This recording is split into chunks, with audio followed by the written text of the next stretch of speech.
Hello friends, स्वागत है आपके अपने यूट्यूब चैनल एटॉमिक केमिस्ट्री में। आप लोग के लिए एक 5 नंबर का इंपॉर्टेंट क्वेश्चंस लेकर के आए हैं। आप इसको पढ़ लीजिएगा। एग्जाम में आप 5 नंबर का प्रश्न आसानी से लिख करके आ सकते हैं। देखिए, ये प्रश्न है, जिंक के निष्कर्षण सिद्धांत का वर्णन करें। बाबू, निष्कर्षण सिद्धांत का वर्णन करना है। ध्यान दीजिए, निष्कर्षण कहते हैं हम लोग धातु के अयस्क से धातु को प्राप्त करने की क्रिया को निष्कर्षण कहते हैं। प्रश्न कह रहा है कि जिंक के निष्कर्षण सिद्धांत का वर्णन करें। देखिए बाबू, जिंक को कैसे प्राप्त कर सकते हैं, उसके अयस्क से कैसे प्राप्त कर सकते हैं, उसी को निष्कर्षण सिद्धांत कहते हैं। इसको क्या कहेंगे बाबू हम लोग? निष्कर्षण सिद्धांत। अब किस प्रकार से प्राप्त कीजिएगा, आप आसान शब्दों में इसको याद करके रख सकते हैं। देखिए, आपके एग्जाम में निष्कर्षण से एक प्रश्न आएगा ही आएगा, आपके निष्कर्षण से एकदम निश्चित है आएगा। अगर एक का याद रखते हैं तो बाकी सबके निष्कर्षण को भी आप आसानी से अपने से लिख सकते हैं। इसलिए ध्यान से देखिए, उस प्रोसेस को केवल याद रखिए, तो किसी का भी निष्कर्षण आए, चाहे जिंक का आए, चाहे कॉपर का आए, चाहे आयरन का आए, चाहे एल्युमिनियम का है, किसी का भी आए, आप आसानी से लिख सकते हैं। बस प्रोसेस को याद रखना है। आइए उस प्रोसेस को समझते हैं। उस प्रोसेस के थ्रू जिंक के निष्कर्षण सिद्धांत को समझते हैं। जैसे जिंक का निष्कर्षण सिद्धांत, तो सबसे पहले जिंक के अयस्क को देख लीजिए। जिंक का बाबू अयस्क कौन कौन है? जिंक का अयस्क होता है जिंक ब्लेंड, जिंकाइड, जिंकेट, ये सब जिंक का अयस्क होता है। जिंक का जो अयस्क है, जिंक ब्लेंड, जिंकाइड, जिंकेट, ये सब आपका जिंक का अयस्क होता है। इसमें से जो मुख्य अयस्क होता है वो जिंक ब्लेंड होता है। कौन है बाबू मुख्य अयस्क? तो मुख्य अयस्क आपका जिंक ब्लेंड होता है। कौन है? जिंक ब्लेंड है, जिसका सूत्र होता है ZnS। जिंक ब्लेंड का सूत्र क्या है बाबू? ZnS। इसको ध्यान रखना है, जिंक ब्लेंड का सूत्र क्या होता है। तो जिंक ब्लेंड का सूत्र है बाबू ZnS। अब इसी से जिंक को प्राप्त करना है, क्योंकि वो जिंक का मुख्य अयस्क है, तो उसी से हम जिंक को प्राप्त करेंगे। कैसे प्राप्त करेंगे? सबसे पहले जो अयस्क होता है, ये अयस्क है। अयस्क का सबसे पहले सांद्रण किया जाता है। ध्यान से देखिए, 4 स्टेप हमेशा उपयोग कीजिएगा। पहला सांद्रण, दूसरा ऑक्सीकरण, तीसरा अवकरण और चौथा शुद्धिकरण। ये चारों चरण निकाला जाएगा। जैसे अयस्क से धातु को प्राप्त करना हो तो इन 4 चरणों में किया जाएगा। चारों चरण कौन कौन है बाबू? यहां पर लिखा हुआ है, देखिए एरो के ऊपर, सांद्रण, ऑक्सीकरण, अवकरण और शुद्धिकरण। ये चारों चरण होता है। इन्हीं चारों चरणों के द्वारा हम लोग किसी भी धातु को उसके अयस्क से निष्कर्षण किया जाता है। अब देख लीजिए कैसे कैसे करेंगे। जिंक ब्लेंड जो है ZnS, ये एक सल्फाइड अयस्क है। सल्फाइड अयस्क का सांद्रण कैसे किया जाता है? फेन उत्प्लावन विधि द्वारा। जैसा कि आप जानते हैं, फेन उत्प्लावन विधि में हम क्या करते हैं कि एक बर्तन लिया जाता है, उसमें अयस्क तथा तारपीन के तेल का मिश्रण रखते हैं और उसमें पाइप की सहायता से हवा का प्रवाह किया जाता है। हवा का प्रवाह करेंगे तो अयस्क झाग के रूप में ऊपर आ जाएगा, जिसको बाहर निकाल करके सुखा लिया जाता है। उसके पूरे प्रोसेस के थ्रू अभी समझाते हैं, लेकिन फिलहाल देख लीजिए कौन कौन सा स्टेप है, कैसे करेंगे। जैसे सांद्रण कीजिएगा तो उसके बाद सांद्रित अयस्क आप लोगों को मिलेगा। उस सांद्रित अयस्क का क्या करना है बाबू हम लोग को? ऑक्सीकरण करना है। ऑक्सीकरण करेंगे कौन से विधि के द्वारा? तो जारण विधि के द्वारा। आपको पता है सल्फाइड अयस्क का ऑक्सीकरण जारण विधि के द्वारा करते हैं। अगर ऑक्साइड या कार्बोनेट अयस्क होता तो उसका ऑक्सीकरण हम लोग निस्तापन विधि के द्वारा करते। कैसे कीजिएगा बाबू? जारण विधि के द्वारा कीजिएगा। अब जब ऑक्सीकरण कर दीजिएगा तो जिंक का ऑक्साइड प्राप्त हो जाएगा। अब उस जिंक के ऑक्साइड से जिंक में बदलना है, तो जब जिंक में बदलने के लिए प्रोसेस होता अवकरण, तो उस अवकरण में हम लोग कार्बन अवकरण विधि का उपयोग कर लेंगे। इसमें कुछ नहीं, जिंक के ऑक्साइड के साथ कार्बन मिलाएंगे और उसको ऑक्सीजन की अनुपस्थिति में गर्म कर दिया जाएगा। जब ऑक्सीजन की उपस्थिति में गर्म कर दीजिएगा बाबू, तो कार्बन ऑक्सीजन के साथ संयोग करके ऑक्सीजन को हटा देगा और हम लोग को मिलेगा जिंक। लेकिन ये जो जिंक होता है वो शुद्ध नहीं मिलता है, हम लोग को अशुद्ध मिलता है। उसमें अशुद्धि के रूप में कुछ मात्रा में कार्बन भी उपस्थित रहती है। तो अशुद्ध जिंक मिलता है। और लास्ट चरण में करते हैं शुद्धिकरण। शुद्धिकरण करते हैं विद्युत अपघटन विधि द्वारा। अब विद्युत अपघटन विधि द्वारा जिंक का शुद्धिकरण कर दीजिएगा तो शुद्ध जिंक मिल जाएगा। इस तरीके से जिंक का निष्कर्षण किया जाता है। इस पूरे प्रोसेस से हम लोग जिंक का निष्कर्षण करते हैं। ध्यान दीजिए, अगर इसको आप याद रखते हैं तो आप आसानी से लिख सकते हैं। कैसे लिखिएगा उसको भी बता रहे हैं, लेकिन इस प्रोसेस को, पूरे प्रक्रिया को आप ध्यान से देखिए और ध्यान से देख करके याद रखिए। बस छोटा सा टर्म है, इसको याद रख लीजिएगा तो आप आसानी से कर सकते हैं। सबसे पहला टर्म याद रखिए, जिंक का अयस्क कौन कौन है। तो जिंक ब्लेंड और जिंकाइट लिख सकते हैं। जिंक ब्लेंड इसका मुख्य अयस्क है तो उसका फॉर्मूला भी याद रखेंगे ZnS। जिंक ब्लेंड का फॉर्मूला ZnS। अब वहां से आपको मिल गया तो कौन कौन से चरणों के द्वारा करेंगे, तो 4 चरण होगा। एक सांद्रण,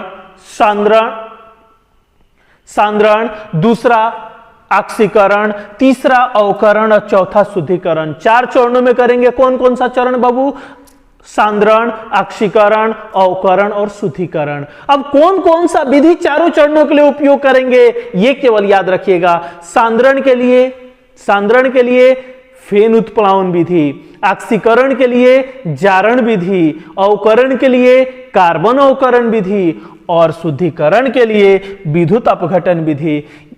यानी इन विधियों का उपयोग करके आप आसानी से जिंक का निष्कर्षण कर सकते हैं। आसानी से जिंक का निष्कर्षण कर लीजिएगा। यह आपके एग्जाम में आएगा 5 नंबर में, 5 नंबर में आएगा। तो आइए एक बार और समझते हैं और उसको देखिएगा कैसे कैसे लिखा जा सकता है।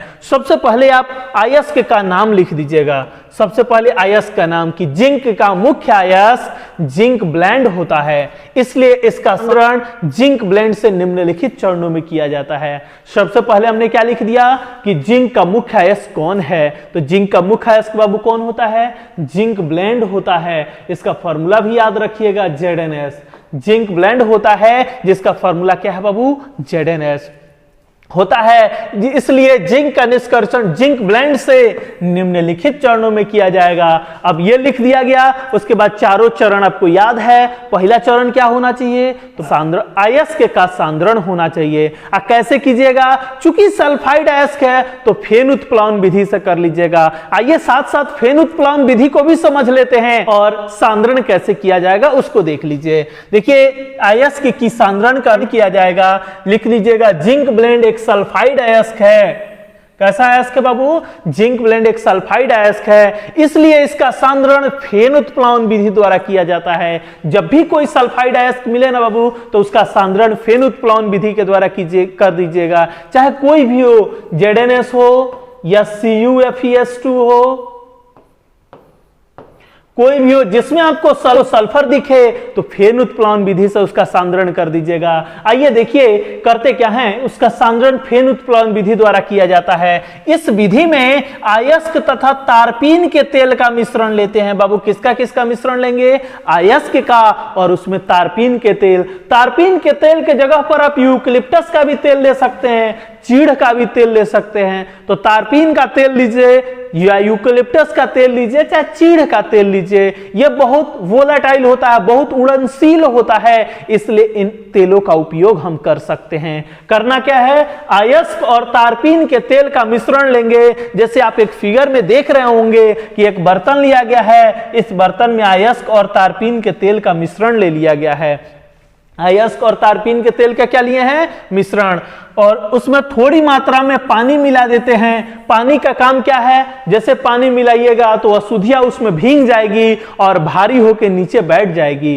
अशुद्धियां पानी के साथ भीग जाएगी और उसका भारी हो जाएगा। भारी होने के बाद वो नीचे बैठ जाएगा। अधिकांश अशुद्धियां नीचे की तरफ बैठ जाएगी, जिसको यहां से हम बाहर निकाल लेते हैं। इसी जगह से बाहर उसको निकाल लिया जाता है। खैर, मिश्रण में पाइप की सहायता से हवा का प्रवाह किया जाता है। जो आपका मिश्रण है उस मिश्रण में पाइप की सहायता से क्या कीजिएगा, हवा का प्रवाह कीजिएगा, जिसके फलस्वरूप अयस्क झाग का निर्माण करने लगेगा, जिसको बाहर निकालकर सुखा देते हैं। सुखाने के बाद शुष्क और सांद्रित अयस्क की प्राप्ति होती है। एक बार और समझिए, जब भी सल्फाइड अयस्क होगा तो उसका सांद्रण हम फेन उत्प्लावन विधि से करेंगे।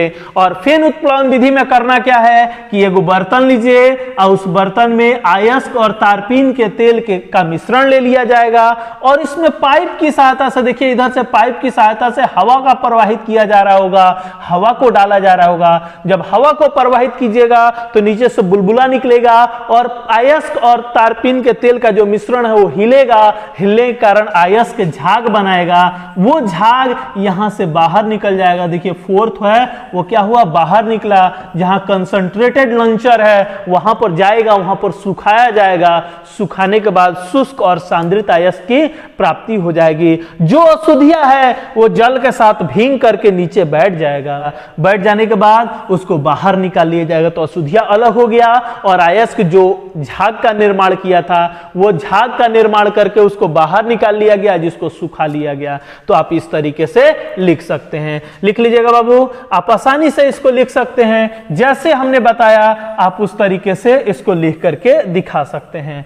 कोई दिक्कत किसी को? आप चाहें तो फिगर बना सकते हैं।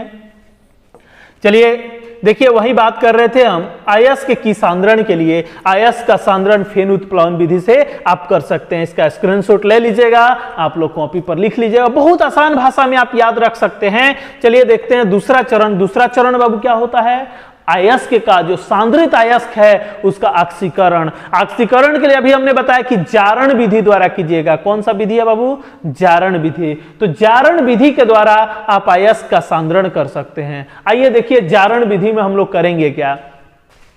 देखिए जिंक ब्लेंड एक सल्फाइड अयस्क है। सल्फाइड अयस्क जब भी दिखेगा तो उसका सांद्रण कैसे कीजिएगा, तो फेन उत्प्लवन विधि से। ऑक्सीकरण कैसे कीजिएगा, तो जारण विधि से। याद रहेगा, जहां भी सल्फर दिखे, बस सल्फर दिखना है, देख लीजिए, तो सांद्रण फेन उत्प्लवन विधि, ऑक्सीकरण जारण विधि कर सकते हैं। चलिए इसलिए इसका ऑक्सीकरण जारण विधि द्वारा किया जाता है। इस विधि में अयस्क को ऑक्सीजन की उपस्थिति में उसके गलनांक से कम ताप पर गर्म किया जाता है। गलनांक से कम ताप पर गर्म किया जाता है। बाबू गलनांक क्या होता है, गलनांक कहते हैं वैसे तापमान जिस पर कोई ठोस द्रव के रूप में परिवर्तित होने लगता है, उसको गलनांक कहते हैं।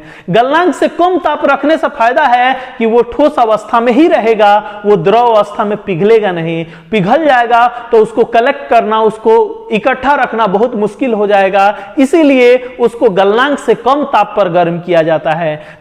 ऑक्सीजन की उपस्थिति में गलनांक से कम ताप पर गर्म किया जाता है। जैसे जिंक ऑक्साइड था, जैसे जिंक सल्फाइड था, जिंक ब्लेंड जिंक सल्फाइड, उसको ऑक्सीजन के साथ क्या कर दें, गर्म कर दें। ऑक्सीजन के साथ गर्म क्या करेंगे, गर्म करेंगे। लेकिन तापमान का क्या होना चाहिए, बिलो इट्स मेल्टिंग पॉइंट, उसके गलनांक से कम ताप पर। किस ताप पर बाबू, उसके गलनांक से कम ताप पर। तो जिंक ऑक्सीजन के साथ क्या बना लेगा, जिंक ऑक्साइड। और सल्फर ऑक्सीजन के साथ सल्फर डाइऑक्साइड SO2। ये तो गैस है, बाहर निकल जाएगा, हम लोग को मिलेगा क्या, जिंक ऑक्साइड। तो वही यहां पर लिख दिया गया है कि जिंक ब्लेंड एक सल्फाइड अयस्क है, इसलिए उसका सांद्रण, इसलिए उसका ऑक्सीकरण जारण विधि द्वारा किया जाता है। इस विधि में क्या करते हैं कि जिंक सल्फाइड को यानी जिंक ब्लेंड को ऑक्सीजन के साथ उसके गलनांक से कम ताप पर गर्म करते हैं तो जिंक ऑक्साइड प्राप्त होता है। और साथ में आप ये रिएक्शन लिख करके दिखा सकते हैं, लिख सकते हैं आप लोग। तो ये दूसरा चरण था अयस्क का ऑक्सीकरण। देखिए तीसरा चरण जिंक ऑक्साइड का अवकरण। जिंक ऑक्साइड का अवकरण बाबू ध्यान दीजिए, जिंक ऑक्साइड का अवकरण कैसे किया जाएगा, कार्बन अवकरण विधि द्वारा किया जाता है। इस विधि में जिंक ऑक्साइड को कार्बन के साथ गर्म करते हैं ऑक्सीजन की अनुपस्थिति में। देखिए जिंक ऑक्साइड था, इसका अवकरण करना है तो कार्बन अवकरण विधि का उपयोग कर लेंगे। इसमें कार्बन को रख लिया जाएगा और कार्बन के साथ उसको गर्म किया जाएगा। कार्बन के साथ गर्म करेंगे, या ध्यान रखेंगे कि ऑक्सीजन वहां पर उपस्थित नहीं हो। जब ऑक्सीजन उपस्थित होगा तो ये कार्बन ऑक्सीजन के साथ अभिक्रिया कर लेगा, तो कोशिश किया जाता है कि वहां पर ऑक्सीजन उपस्थित नहीं हो। तो ये कार्बन ऑक्सीजन के साथ इस ऑक्सीजन के साथ संयोग करेगा और जिंक को अलग कर देगा और कार्बन मोनोऑक्साइड बनेगा। ध्यान दीजिए, जिंक ऑक्साइड कार्बन के साथ गर्म कर दें ऑक्सीजन की अनुपस्थिति में तो यह कार्बन ऑक्सीजन के साथ कार्बन मोनोऑक्साइड बन गया और जिंक अलग हो गया। जैसा कि आप जानते हैं कार्बन मोनोऑक्साइड गैस होता है तो यह बाहर निकल जाएगा, ये बचा क्या, जिंक। ये जिंक कैसा होगा, तो इम्प्योर होगा, अशुद्ध होगा। अशुद्ध क्यों होगा बाबू, अशुद्ध इसलिए क्योंकि कार्बन के साथ गर्म कर रहे हैं तो कुछ मात्रा में उसमें कार्बन तो बच ही जाएगा, इसीलिए यह अशुद्ध होता है। तो इस तरीके से जिंक तो मिला लेकिन यह क्या मिला, अशुद्ध मिला। अब इसका शुद्धिकरण कर लिया जाएगा। शुद्धिकरण के लिए हम लोग कौन सा विधि उपयोग करेंगे, विद्युत अपघटन विधि। कौन सा विधि है बाबू, विद्युत अपघटन विधि। विद्युत अपघटन विधि के द्वारा हम शुद्धिकरण कर सकते हैं। कैसे करेंगे, आइए देख लेते हैं विद्युत अपघटन विधि को। जिंक का शुद्धिकरण विद्युत अपघटन विधि द्वारा किया जाता है। इस विधि में 2 जिंक का छड़ लिया जाता है, 2 छड़ लेते हैं जिंक का, एक शुद्ध जिंक का और दूसरा अशुद्ध जिंक का। दोनों को जिंक सल्फेट के विलयन में डाला जाता है। डालने के बाद उससे विद्युत धारा प्रवाहित किया जाएगा। जैसे मान लीजिए एगो बर्तन हो गया, बर्तन में हम क्या करते हैं, 2 छड़ डालेंगे, एगो शुद्ध और दूसरा अशुद्ध। मान लीजिए क्या है, प्योर है, शुद्ध है, ये क्या है, इम्प्योर है। जिंक का शुद्धिकरण कर रहे हैं तो इम्प्योर जिंक यहां पर रखा गया है और यहां पर क्या रखा गया है, प्योर जिंक रखा गया है। दोनों को तार के माध्यम से जोड़ करके विद्युत धारा प्रवाहित करेंगे और साथ में इसमें विद्युत सल्फेट का, जिंक सल्फेट का विलयन तो रखा ही गया है। इससे क्या करते हैं, विद्युत धारा प्रवाहित करते हैं। जब विद्युत धारा प्रवाहित कीजिएगा तो अशुद्ध जिंक यहां से टूट टूट कर ये शुद्ध जिंक पर आकर के जमा होते जाएगा। कैसे जमा होगा उसको यहां पर समझ लीजिए। ये एनोड जो था उसमें जो जिंक होगा, जिंक जो होगा उसका ऑक्सीकरण होगा जिंक 2+ में और 2 इलेक्ट्रॉन देगा। और कैथोड पर ये जो जिंक 2+ है वो दोनों इलेक्ट्रॉन को ग्रहण करेगा और जिंक के रूप में जमा होती जाएगा। एनोड से धीरे धीरे टूटता जाएगा और शुद्ध जिंक कैथोड पर जाकर के जमा होते जाएगा। कोई दिक्कत, इस तरीके से जिंक का शुद्धिकरण किया जाता है। देखिए लिखिएगा कैसे, हमने बताया कि जिंक का शुद्धिकरण विद्युत अपघटन विधि द्वारा किया जाता है। इस विधि में 2 जिंक का छड़ लेंगे, एक शुद्ध जिंक का, दूसरा अशुद्ध जिंक का। दोनों को जिंक सल्फेट के विलयन में डाला जाएगा और उससे विद्युत धारा प्रवाहित की जाएगी। तब जो अशुद्ध जिंक होता है वो एनोड के जैसा कार्य करेगा, तभी ना ये टूटता जाएगा। तो एनोड के जैसा कार्य करेगा और शुद्ध जिंक कैथोड के जैसा कार्य करेगा। और निम्नलिखित प्रतिक्रिया के द्वारा, यही जो प्रतिक्रिया लिखा गया है, इसी प्रतिक्रिया के द्वारा जो जिंक होगा एनोड से टूट टूट करके कैथोड पर जमा होगा। तो इस प्रकार से जिंक का आप निष्कर्षण कर सकते हैं। जिंक का निष्कर्षण कैसे किया जाएगा, तो 4 चरणों में किया जाएगा। पहले सांद्रण, उसके बाद ऑक्सीकरण, फिर अवकरण और तीसरा चौथा शुद्धिकरण। अब आपका सांद्रण कैसे करेंगे, फेन उत्प्लावन विधि द्वारा। ऑक्सीकरण कैसे करेंगे, जारण विधि द्वारा। अवकरण कैसे करेंगे, तो कार्बन अवकरण विधि द्वारा। और आपका शुद्धिकरण कैसे करेंगे, तो विद्युत अपघटन विधि द्वारा।